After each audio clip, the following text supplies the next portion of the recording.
नमस्कार मंडळी, आज आपण करणार आहोत सर्वांच्या आवडीचा खूपच टेस्टी आणि हेल्दी असा कोबीचा पराठा. आपण कोबी मंचुरियन तर नेहमी खातो, आज कोबी पराठा खाऊया. त्यासाठी लागणारे साहित्य: मोठ्या खिसणीने कोबी असा छान खिसून घ्या.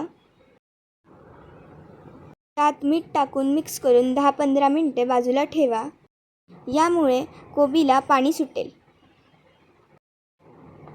आता 10-15 मिनिटं मीठ लावून मिक्स केल्यामुळे कोबीला छान पाणी सुटलेले आहे. आता ते घट्ट पिळून घ्या. आता कोबी पिळून घेतल्यावर एवढं पाणी निघालेलं आहे. साहित्य बघूया. थोडी कोथिंबीर, 2 चमचे सांबार मसाला, 2 चमचे गोडा मसाला, 1 चमचा लाल तिखट, लसूण मिरची पेस्ट 2 चमचे, सायट्रिक ॲसिड आणि चवीनुसार मीठ. आता सर्व छान असं परतून घ्यायचं आहे. छान मिक्स करायचे. आता कोबीमध्ये कोथिंबीर व सर्व परतलेले मसाले टाकून मिक्स करून घ्या.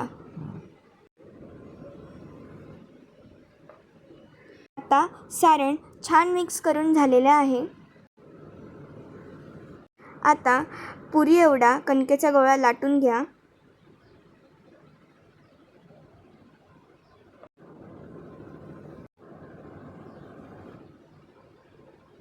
आता त्यात 2 चमचे सारण टाकून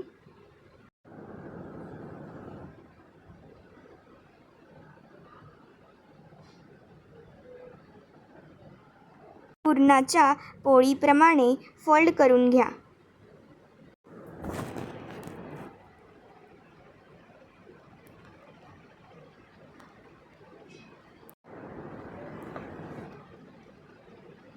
आता हा गोळा हलक्या हाताने थापून घ्या व हलक्या हाताने पीठ लावून लाटून घ्या.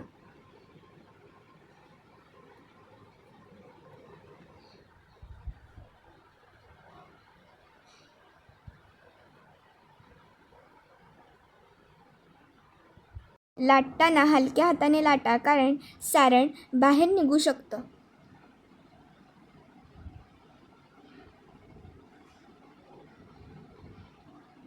कोबी पिळून घेतल्यामुळे पराठा फुटण्याची शक्यता खूप कमी आहे. तुमच्या आवडीप्रमाणे पातळ लाटा नाहीतर जाड लाटा. मी पातळ लाटलेला आहे.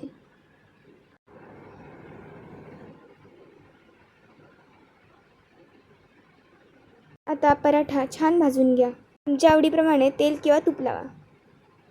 आता आपला पराठा रेडी आहे. तुम्ही पराठा सॉस, लोणचं किंवा दह्यासोबत खाऊ शकता आणि पराठा नक्की करून पहा.